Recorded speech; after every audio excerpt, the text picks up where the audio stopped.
Venukka venakka, venkurkana kuningas, kannakalma kainalossa, terveyttä tekemään. Voja päältä, pyhän virran pyörtehiltä. Vesi vanhin voitehista, kosken kuohukatehista. Very often when we speak about sauna, we speak about fire, the heat, the warmth as the essential element of sauna. And sauna is described as a fire ritual. But if we look at the Finnish tradition, we could say that there is no sauna without water. Another name for sauna, especially in the eastern part of Finland and Karelia, is kyly. Kyly refers to a place of bathing, a sanctuary of washing. And truly, sauna is a place where you go and you sweat away your troubles, your worries, and you wash away all that is unnecessary. And water plays a key role in this. Water is the essence of life, the nourishing river, the water that washes you, truly washes you. And with water, you are really reborn. And very important part of Finnish sauna culture is dipping yourself into natural waters.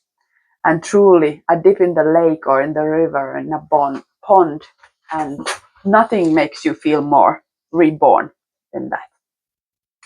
But also where there has been shortage of water, birch has been the Finnish water source. Birch, you can really use birch to wash yourself and activate the water in you. So birch has played a key role in the washing rituals of the Finns. And birch, vihta or vasta, is what we usually have with us in our sauna ritual. So there you see, you have the fire of the sauna and the water of the birch. And sauna is this a ritual where we raise our heat with the fire, with the heat that is harvested into the rocks. We make everything really burn up and burn high up to the skies. And then we bring the calming water to cool down and to relax and to sort of rein us back into the ground, into the earth, into the essence of ourselves and into our bodies. And fire is this dance of, sauna is this dance of fire and water. And truly, the Finnish sauna has, or actually the Finnish tradition behind the sauna understands this, and even the name of soul connects to the name of lake. I think it comes from Swedish or somewhere, and it is connected that there is this concept that the soul is the waters of life in you.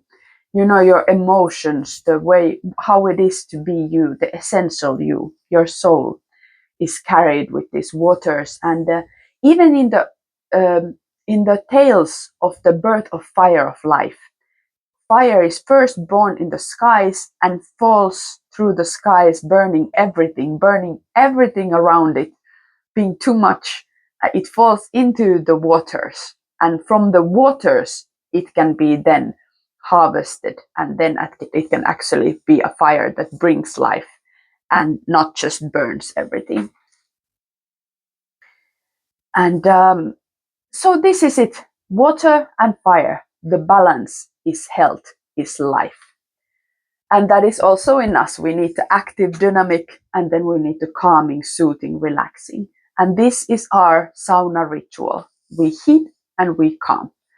And it is like after the heavy summer when fire has burned hard and everything has grown and blossomed until the point that everything starts withering away because of too much of the heat, too much of sun. Then the calming fall rain when it comes. Oh, the feeling of relief and calmness. It's like a child when child is too active and just too excited all over the place. Then the mother comes and, hey, calm down, soothe, soothe. No rush. This is the water. Water is the element of calming down, bringing yourself back into your body. And water is also all about the flow. Water, like you think the birch, it really makes everything flow. Water is the flow in you, the flow of nectar of life in you. And in the elemental healing theory, water and air sometimes switch places because air is also the flow of life. Water is also the flow of life. And spring rain is what we, in our festivals of the spring, we call out to the Ukko, the Lord of the skies, to rain this this spring rain that will fertilize the ground and aid the summer growth to come. And also Ukko is the one who moves the air and the skies, and in that way also facilitates the birth of life and birth of fire. So yeah, water is sort of another side of the air element in that way, the flow. And this is what we want also to activate in us. Of course, there are other plants also associated with the water elements and that, but in the Finnish tradition, uh, birch has definitely played a very key role when it comes to the water sauna rituals.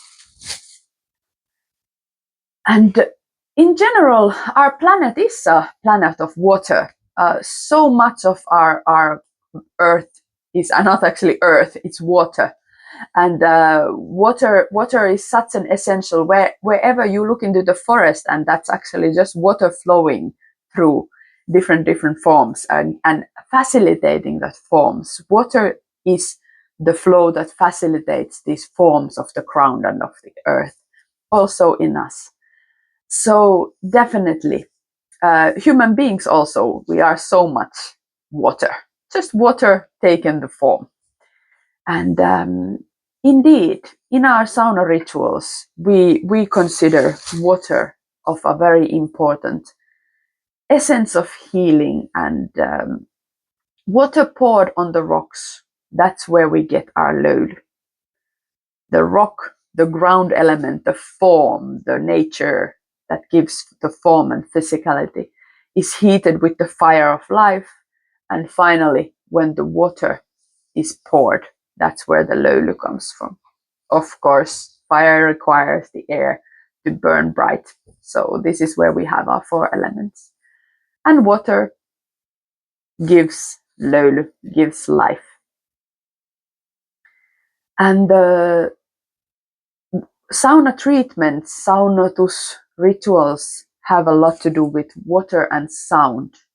We use a lot of humming, we use a lot of songs, we use different types of spells for the waterworks of the sauna.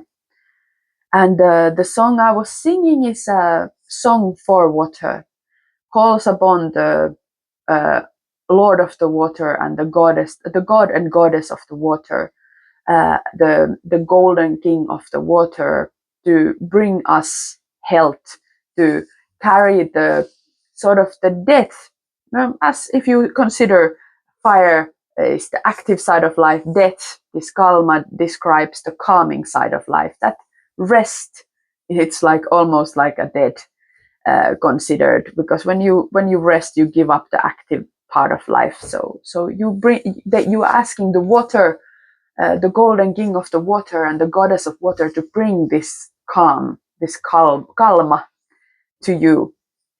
And that's where the health comes from, this song says. And water is the eldest of the ointments, of the healing ointments, and the rivers, meaning the flowing waters, are the first where the God says is a view or a sighting. So sort of the origin of life is sort of first opening of the eyes. That's where life is born. So we are referring to this really original waters, and we want them to uh, flow through us and in us and on top of us and all over us. And so these are the sort of spells, or this is the song for water that I use in my sauna rituals. And just wanted to share with you, because the importance of water should not be forgotten now that we're speaking a lot about sauna, and we're speaking a lot about the fire and heat healing. And also, of course, we speak cold exposure, but water is so much more than just cold exposure. It can be used to flow, it can be used to pour, it's poured on the rocks, but it's also poured on you. It can be in a form of ice with you in the sauna, or in the form of snow. It can be gentle, warm water. It can be cold water, lukewarm water. So water is so versatile. So let's not forget the soothing touch of the mother, and let the water fertilize us. Let the water reawaken, not even reawaken. Let's say, let the water reset us.